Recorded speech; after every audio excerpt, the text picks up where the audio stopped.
Well, okay.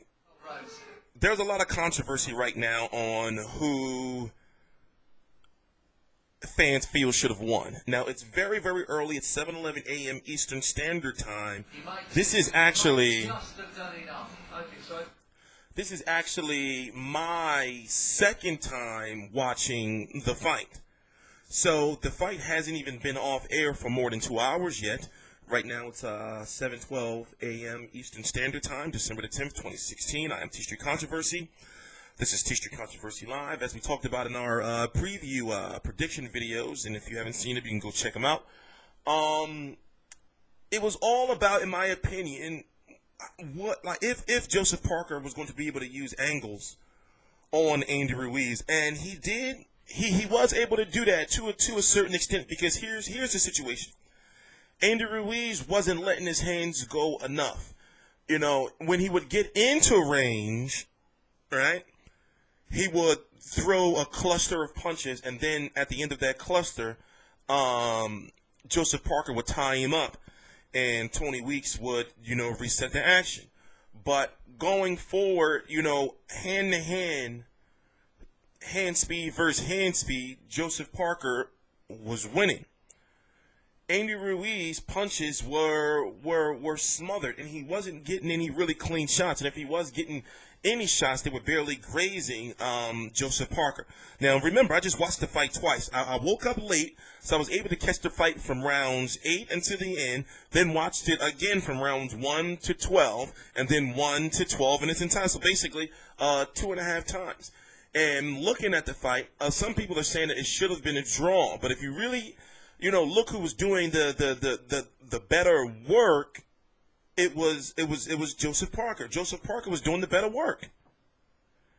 It was a very close fight. There were fights where not much was getting done, and you had to pick a side. Understand, in this day and age, even though 10-10 rounds are legal, judges don't give out 10-10 rounds. But one thing we should be grateful for is, if you look at the cards, one judge scored a 114-114. And the two other judges who ruled in the favor of Joseph Parker, 115-113. So that goes to show you right there that it wasn't any home cooking involved. So that's an excellent thing. Many were thinking that Andy Ruiz would not get any sort of chance, and the rounds would have been wide for Joseph Parker, because it was in New Zealand. So that scorecard, by a lot, from what I've been researching while I've been watching the fight, is an accurate enough scorecard. Now, could you have given the fight to Andy Ruiz? I don't think so. I can see how many can say the fight, okay, well, it should have been a draw, but giving the fight to Andy Ruiz, I don't see I don't see how that could have happened. Wait, let's see if we can listen to this. It's clipping. So a lot of people are on this fight. For one, a lot of people didn't know who Joseph Parker was, but I guess they see like a money grab or something. But now Joseph Parker is in the deep water. He's in the deep end now, because out of Deontay Wilder, we're talking about the current champions, Deontay Wilder, Joseph Parker, and now he's the WBO, and the WBA is still to be decided with likely Luis Ortiz and Shannon Briggs and Klitschko and Joshua. He's looking like the weaker of the heavyweights. I can see where there's things he needs to work on, and you can say he looked bad against Andy Ruiz, but Andy Ruiz is good. So he was in a tough fight. I'm not going to say that he looked bad against him. It's just that he went up against a fighter that was actually on his level, at the same level he is at that point in time in his career.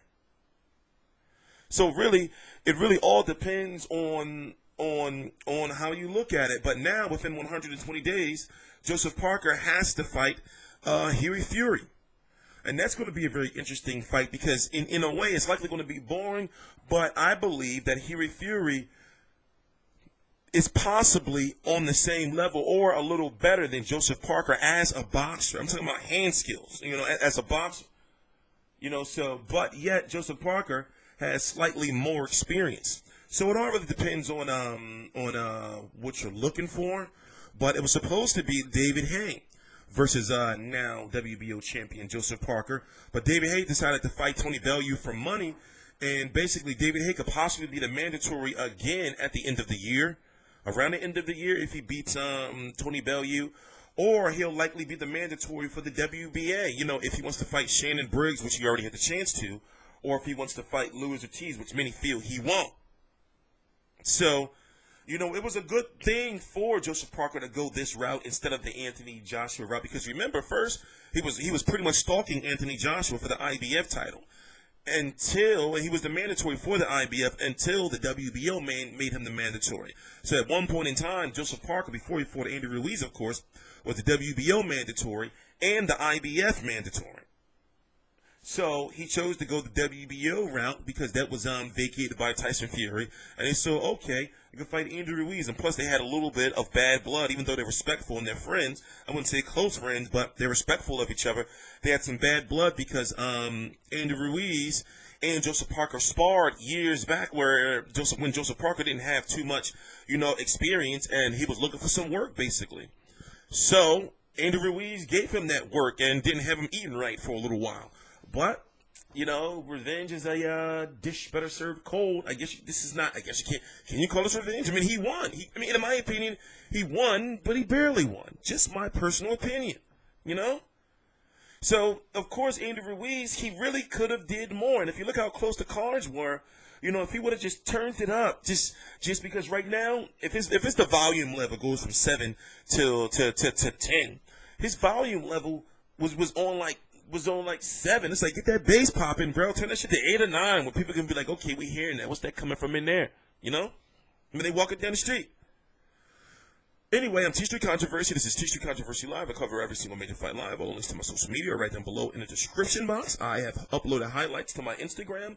That link is right down below as well. Also, if you're an American football fan, I've signed with an app. It's called United Games Fire Fan, and basically, I just, you know, I'm putting all the money into boxing.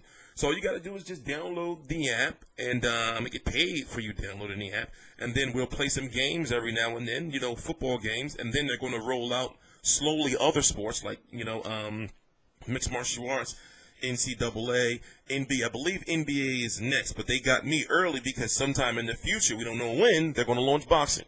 So the link to that is right down below in the description box. I'm T-Street Controversy. This is T-Street Controversy Live.